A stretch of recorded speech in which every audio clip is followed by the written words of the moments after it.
bar of shame? Well, I think that these women are extraordinary women, but ordinary women. They're not media savvy. They're not celebrities.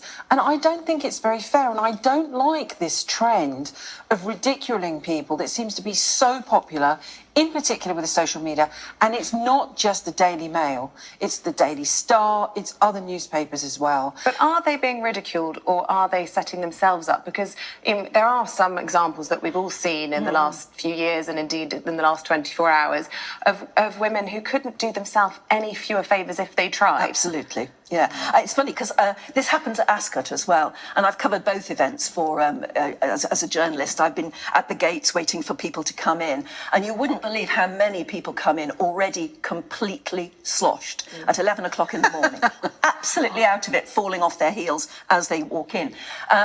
And as I say, you know, that really is, it is money for the photographers. So they're going to take photographs. I was in a queue. You know how you always get stuck in a traffic jam trying to get into the races?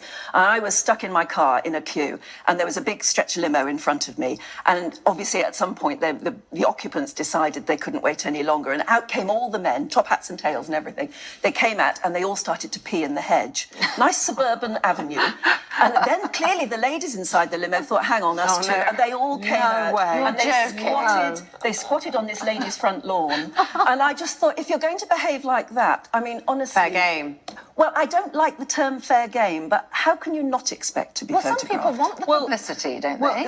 They want to appear in the papers. Some people do, and we are known in this country by our brothers and sisters abroad that, you know, my mother is Italian. She would never have more than a glass of wine. Many French women the same. But in England, you know, we start in the morning. I've seen the photographs of them, and I think that now that everybody knows that there is a possibility that they could have their photograph taken, maybe they could be a little bit careful, but I do think that there is a whole culture of ridiculing people, in particular women, and I don't like that at all. It's cruel and misogynistic, it's very nasty. But it is there, and I think if you're a woman dressing up for Ladies' Day, you've got to understand that. But do you think there might be, even today, a number of girls and women who wake up and are seeing pictures of themselves, perhaps an unflattering shot of their thighs, or, you know, who would be absolutely mortified at home? And that's not fair. That's not fair at all, because we don't understand the impact that that has on their lives. Once a photograph is published, you cannot then take it off the internet.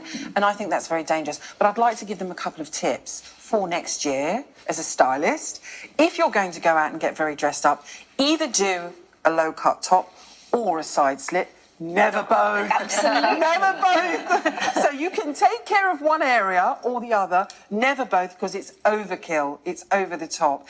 And do remember that we generally have rain in this country. And it's going to happen today, I think, isn't it? Such a shame. I mean, a lot of the ladies who went yesterday were covered in the end in sort of ponchos, weren't they? You know, bits of plastic. It's the intentions of the journalists that's being really impugned here, isn't it? Because they're not going to say, look how lovely these women look. There's no doubt the photographers know. They go hunting for bad pictures of people. Yes, of course they do. I would like to see, as a stylist, a picture of the photographers who take these pictures, because I could, as a professional stylist, rip into them, which is something that I never do on air. I don't do it because I think it's nasty. But, you know, we're criticising some of the, you know, some people may criticise some of the women for some of their behaviour. We're criticising perhaps some of the photographers and indeed the papers. What about the people who are clicking on this stuff?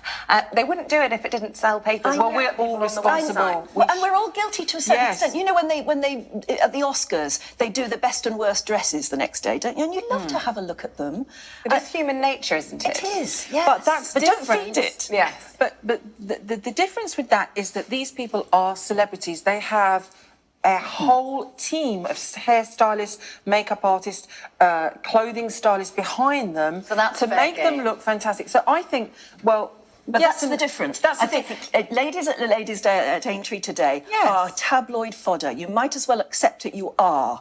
And to a certain extent, this is your big afternoon of celebrity, and you've got to take responsibility for how you're going to look. It is, you know, your afternoon of celebrity. Do you think that some people want that glory? Yes, they don't actually see any shame in downing a drink and falling over in front of the camera. And fair enough, that's their choice, isn't it? But don't cry privacy the next day, because you can't be private at a huge public event like that. I don't don't go to these kind of things. But I mean, what are the sanctions like when you're actually there for inappropriate dress or Now, or you see, poor I don't behaviour? think- Is that part of the issue? I don't think that there are enough controls. There should be a guide. In fact, Vogue and Cricket, a fantastic story up in Liverpool, very high end, did a guide, like a kind of tongue-in-cheek guide as to what to do and what not to do. And there are certain things that the organisers could say. For example, they could limit the amount of alcohol sold. They're never going to do it, but they could do things People like arrive in the that. car makes parks. money. with They're their- already in that Yeah, stage. they have parties in the car parks before they go in, and then they come out again. They open the end of their car, and it's a bar basically, and they're. And you can't control that. I mean, at Ascot, you are controlled about what you wear when you go into the royal enclosure, and you would be kicked out of the royal enclosure if you drank too much, I expect. I think. But within most of the confines, I don't think they can do very much. Well, you won't get any of the 4 women round this table weeing in the bushes. I can tell you that. And by the way, ladies, you look fantastic. Oh. I was looking at you on Stylists screen. improve. The colours, block Thank colours, you. very nice. Oh, thank you. We'll take that. Anne Diamond, Lizzie Zita, thank you both very much. Thank you. Indeed.